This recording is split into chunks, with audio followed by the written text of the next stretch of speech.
सर्वेभ्यो छात्रेभ्यो मामकेन शुभकामना। अहमस्मि Yogesh Kumar Sharma, assistant professor, राजकीय महाविद्यालय मुंडावर अलवर।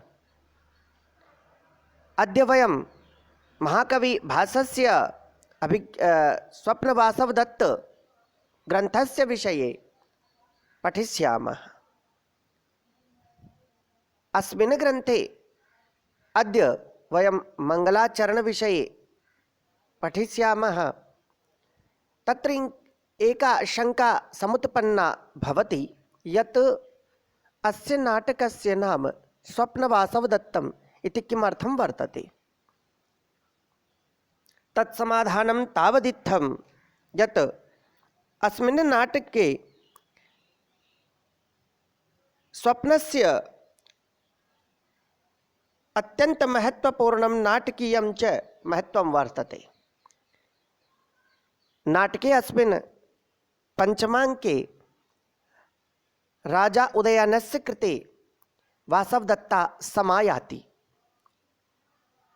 राजा उदयनः स्वप्ने वासवदत्तायाः दर्शनं करोति।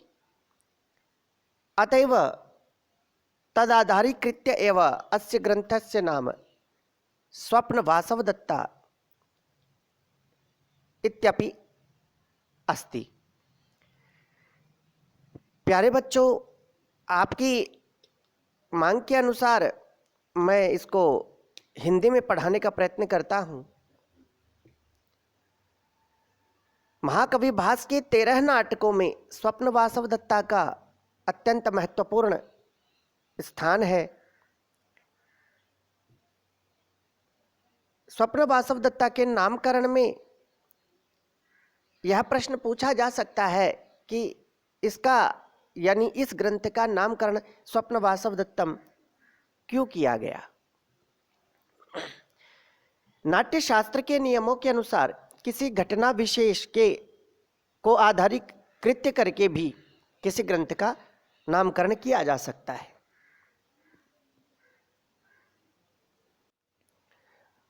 अथवा नायिका के नामकरण को लेकर भी किसी ग्रंथ का नामकरण किया जा सकता है, अथवा नायक के नामकरण के आधार पर भी उस ग्रंथ का नामकरण किया जा सकता है। जैसे रामायण रामचरितस्य वर्णनम अत्र प्राप्यते। रामायण रामचरितस्य वर्णनम, यहाँ पर राम के नाम को लेकर यानी नायक के नाम को लेकर ही महाकाव्य का नामकरण कर दिया गया। जैसे हर्षचरितम, इस प्रकार के अनेक नाटक हैं। उसी प्रकार स्वप्नवासवदत्तम का भी नामकरण एक घटना विशेष के आधार पर किया गया है। इस नाटक के नामकरण में स्वप्न का अत्यंत भावपूर्ण और नाटकीय महत्व है। जब राजा उदयन पंचम अंक में सोया हुआ रहता है तो वासवदत्ता वहां पर आती है। राजा उदयन के अनुसार वासवदत्ता तो स्वप्नौ अग्नौ दग्धा, वासवदत्ता अग्नि में जल गई थी, ऐसा राजा उदयन के लिए मिथ्यापूर्ण बात की गई थी।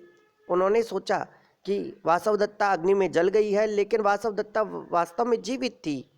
और वह जब राजा के दर्शनार्थ पंचम अंक में आती है तो राजा को ऐसा लगता है कि वह मानो स्वप्न में आई है।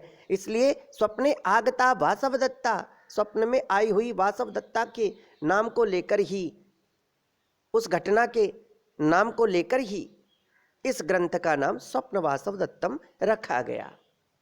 जैसे मृच्छकटिकम, मृच्छकटिकम में भी महाकवि शूद्रक ने षष्ठे अंके मृण्मयी कटिकायाः वर्णनम एवं आधारीकृत्य अस्य ग्रंथस्य नाम मृच्छकटिकम इत्यपि कृतम।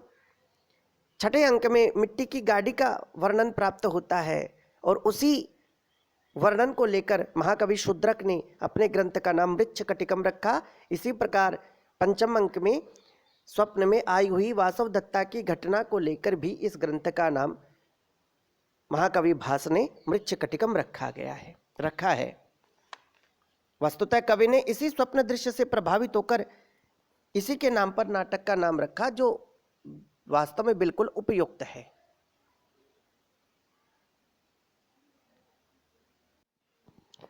अब हम इस ग्रंथ का प्रारंभ करते हैं। जैसे कि हम सभी को पता है, किसी भी चीज़ के प्रारंभ के लिए हमको भगवद स्मरण करना होता है, ताकि वह ग्रंथ या वह कार्य निर्विघ्न पूरा हो, उसको पढ़ने वाले भी निर्विघ्न रूप से अपना कार्य कर सकें। इसीलिए इस बात को दृष्टिगत रखते हुए महाकवि भास ने मंगलाचरण किया है। नांदन्ते ततः प्रविशति सूत्रधारः। प्रायः यह जो वाक्य है, नांदी पाठ के अंत में सूत्रधार का प्रवेश, यह भास के अधिकतर नाटकों में प्राप्त होता है। हमें यह ध्यान रखना चाहिए कि नांदन्ते ततः प्रविशति सूत्रधारः, ये प्रायः भास के अधिकतर नाटकों में ये पंक्ति प्राप्त होती है। सूत्रधारः, सूत्रधार कौन होता है? जो कि पुत्तलिकाओं को नचाता हो। पुत्तलिका यानी पुतलियों का नृत्य में जो पुतलियों पर कंट्रोल करके उनको नचाता हो, उन्हें सूत्रधार कहते हैं। और नाटक के विषय में जो डायरेक्टर होता है वह सूत्रधार कहा जाता है। और सूत्रधार कहता है, उदयन वेन्दु सवर्णा वासवदत्ता बलौ बलस्य त्वां पद्मावतीर्ण पूर्णौ वसंत कम्रौ भुजौ पाताम। पुनः सुनिए, उदयन वेन्दु सवर्णा वासवदत्ता बलौ बलस्य त्वां पद्मावतीर्णा पूर्णौ वसंत कम्रौ भुजौ पाताम। कम्रौ इति मनोहरौ। कम्र इसका नाम है मनोहर। वास्तव में यहाँ बलराम जी की पूजा की गई है और बलराम जी की भुजाएं पूजित मानकर महाकवि ने कहा है कि भुजाएं आपकी रक्षा करें। इसके अर्थ में नवोदय कालीन चंद्रमा के समान उज्जवल, अर्थात बिल्कुल स्वच्छ, मद्यपान के कारण शक्तिशाली, अर्थात जब मद्यपान किया जाता है, शराब पान किया जाता है, तो आदमी प्रमत्त होकर शक्तिशाली मानता है अपने आप को। तो मद्यपान के कारण शक्तिशाली अथवा प्रियतमा रेवती का मद्य देने वाली, या बलराम जी की पत्नी का नाम रेवती है तो उसके सौंदर्य से भी उनमें नशा होता है। तो ऐसे नशे के कारण शक्तिशाली, लक्ष्मी या कांति से युक्त और वसंत ऋतु के समान सुंदर बलराम की भुजाएं तुम्हारी रक्षा करें। तुम्हारी इसी किसकी? ये च नाटकस्य श्रोतारः सन्ति तेषामपि रक्षको भवतु बलरामः। ये च नाटकानां कर्तारः तेषामपि रक्षको भवतु बलरामः। जो नाटक को सुनने वाले हैं, जो नाटक को करने वाले हैं, उन सभी की बलराम की भुजाएं रक्षा करें। यह प्यारे बच्चों मंगलाचरण किया गया है। और मंगलाचरण का अर्थ है, मंगलाचरण मंगलांतानि ही कार्याणि प्रथन्ते वीर पुरुषकाणि च भवन्ति अद्येतारश्च आयुष्मत् पुरुषाणि। कि जो मंगलाचरण किया जाता है वह कार्य प्रतितानि प्रसिद्धानि, वह प्रसिद्ध होता है।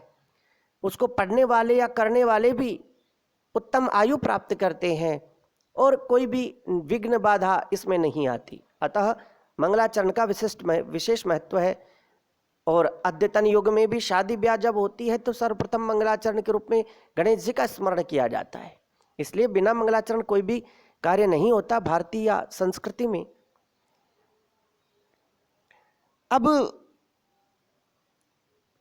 आप ऊपर ही ऊपर देखिए, यहाँ पर एक लाइन बताई गई है जो मैंने पहले भी बताया, नांदन्ते ततः प्रविशति सूत्रधारः, कि नांदी के अंत में सूत्रधार प्रवेश करता है। नाट्य शास्त्र की दृष्टि से नांदी क्या है, इसको हमें समझ लेना चाहिए।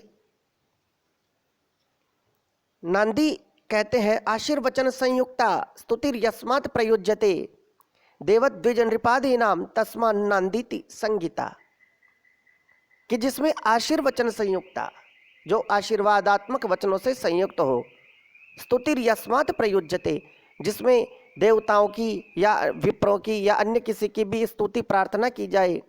देव द्विज नृपादीनाम, किसकी स्तुति की जाए? देव देवताओं की, द्विज ब्राह्मणों की, नृप राजाओं की। तस्मा नांदीति संगीता, उसको नांदी कहते हैं। अर्थात यह एक ऐसा वचन है जिसमें कि देवताओं अथवा ब्राह्मणों अथवा राजाओं की पूजा की जाती है, पूजा के वचन कहे जाते हैं, उसको नांदी यानी प्रे, प्रार्थना कहा जाता है। मेरे विचार से नांदी का अर्थ आपके लिए स्पष्ट हो गया होगा, जिसमें देवताओं अथवा ब्राह्मणों अथवा राजाओं की स्तुति की जाती है। ऐसे सर्वप्रथम किए जाने वाली स्तुति वचन को नांदी कहते हैं। तो यहाँ पर बलराम नामक देवता की भुजाओं की पूजा की गई है कि ये सुंदर और शक्तिशाली भुजाएं आपकी रक्षा करें।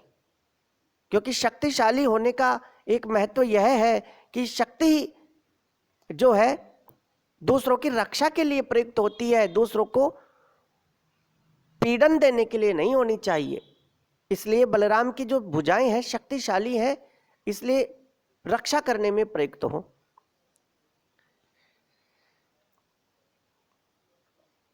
अब स्वप्न वासवदत्ता, इसका पुनः सुनिए विवेचन। स्वप्ने दृष्टा वासवदत्ता, स्वप्न वासवदत्ता, मध्यम पदलोपी समासः। स्वप्न वासवदत्ताम अधिकृत्यम कृतम नाटकमिति स्वप्न वासवदत्ता अणप्रत्यय भवति अधिकृत्य कृते ग्रंथे इत्यनेन सूत्रेण इति स्वप्न वासवदत्तम। यहां पर एक विशेष चीज और बताना चाहता हूं मैं कि मंगल श्लोक में उदयन वेन्दु सवर्णौ पद्मावतीर्ण पूर्णों में पद में श्लेष अलंकार है। अब श्लेष क्या होता है? श्लिष्ट ही पद ही अनेकार्थः विधाने श्लेष इष्यते, यत्र एकस्मिन् पदे अनेकार्थः श्लिष्टाः भवन्ति। एक ही पद में अनेक अर्थ चिपकना चाहते हैं, एक ही पद के अनेक अर्थ होते हैं, वहां पर श्लेष अलंकार होता है। इस कारण इसमें नाटक में प्रमुख पात्र उदयन, वासवदत्ता, पद्मावती व वसंतक आदि का नामोल्लेख हुआ है। अब आपको यह ध्यान रखना चाहिए कि उदयन इस नाटक का राजा यानी नायक का नाम है, वासवदत्ता इस नाटक की नायिका का नाम है जो उदयन की पत्नी पहली पत्नी थी। पद्मावती यह नाटक के नायक उदयन की द्वितीय पत्नी है और वासवदत्ता की सौत है। और वसंतक यह विदूषक है, इसका नाम वसंतक है। विदूषक क्या होता है इसके बारे में हम जब वसंतक का प्रकरण आएगा तब बताएंगे। कवि ने सूच्यर्थ का प्रकाशन बड़ी कुशलता से किया है, अतः इसमें मुद्रा नामक अलंकार है और इस मुद्रा नामक अलंकार का लक्षण होता है सूच्यर्थ सूचनम मुद्रा प्रकृतार्थ परहि पदहि। अब यहाँ पर एक महत्वपूर्ण चीज रह जाती है कि इसमें छंद कौन सा है, तो इसमें आर्या छंद है। आर्या एक मात्रिक छंद होता है। छंद दो प्रकार के होते हैं, वर्णिक और मात्रिक। मात्रिक छंद आर्या है यहाँ पर, और आर्या का लक्षण होता है यस्याः पादे प्रथमे 12 मात्रास्तथा तृतीयेषु 18 द्वितीये चतुर्थके 15 सार्या। अर्थात जिस छंद के पहले और तृतीय में 12 मात्राएं होती हैं, द्वितीय में 18 मात्राएं होती हैं और चतुर्थ चरण में 15 मात्राएं होती हैं, वह आर्या छंद होता है। अब यहाँ पर एक शंका और होती है कि मंगलाचरण आशीर्वादात्मक, वस्तु निर्देशात्मक आदि के रूप में 3 प्रकार का होता है, तो यहाँ पर कौन सा मंगलाचरण है? तो इसके समाधान के लिए प्रस्तुत मंगलाचरणम आशीर्वादात्मको अस्ति। यह मंगलाचरण आशीर्वादात्मक है। इसमें नाटककार ने बलराम की भुजाओं से रक्षा करने का निवेदन किया है, साथ ही नाटक के कथानक की ओर संकेत होने से वस्तु निर्देशात्मक भी होना चाहिए। एक्चुअली वास्तव में यह आशीर्वादात्मक मंगलाचरण है। धन्यवाद।